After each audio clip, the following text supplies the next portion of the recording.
এটা বরাবরই আপনার নির্বাচন কমিশনের যখন বাছাই হয় তখন কিছু সমস্যা থাকে, এটা নতুন কোনো ব্যাপার না। আমরা এখন পর্যন্ত নির্বাচন কমিশনকে দেখেছি যে মোটামুটিভাবে তারা যোগ্যতার সঙ্গেই কাজ করছে।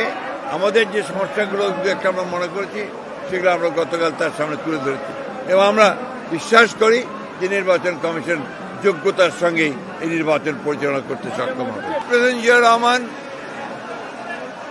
বাংলাদেশের রাজনীতিতে একটি এমন নাম যে নাম প্রতি মুহূর্তেই স্মরণ করতে হয়, যিনি বাংলাদেশের স্বাধীনতা ঘোষণা করেছিলেন এবং পরবর্তীকালে বাংলাদেশে গণতন্ত্রকে এবং বহুদলীয় গণতন্ত্রকে তিনি পুরো প্রবর্তন করেছিলেন, সংবাদপত্রের স্বাধীনতা নিশ্চিত করেছিলেন, বিচার বিভাগের স্বাধীনতাকে নিশ্চিত করেছিলেন এবং অর্থনীতিতে একটা বটমলেস বাস্কেটের অভিত হওয়া বাংলাদেশকে সমৃদ্ধির অর্থনীতিতে পরিণত করেছিল। শহীদ প্রেসিডেন্ট জিয়াউর রহমানকে সেই জন্যে আমরা বাংলাদেশের মানুষ প্রতি বছর স্মরণ করি। তার অনুসৃত যে পথ, সেই পথে আমরা সামনের দিকে এগিয়ে যাই, একটা উদার গণতান্ত্রিক বাংলাদেশ প্রতিষ্ঠা করবার লক্ষ্যে আমরা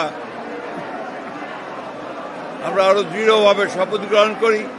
এবং আজকে যখন ফেব্রুয়ারি মাসে 12 তারিখে নির্বাচন ঘোষিত হয়েছে, একটা ছাত্র গণতার অভ্যুত্থানের মধ্য দিয়ে যখন ফ্যাসিস্ট হাসিনা পালিয়ে গেছে, তখন আবার নতুন করে একটা ধ্বংসপ্রাপ্ত অর্থনীতির বাংলাদেশকে গড়ে তোলার জন্য, গণতন্ত্রকে প্রাতিষ্ঠানিক রূপ দেওয়ার জন্য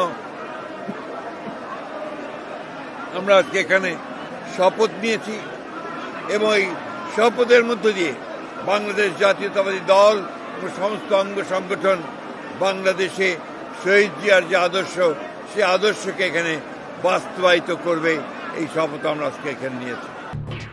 এলো খবরের কাগজ, নিখাদ, নির্ভীক, নিরপেক্ষ।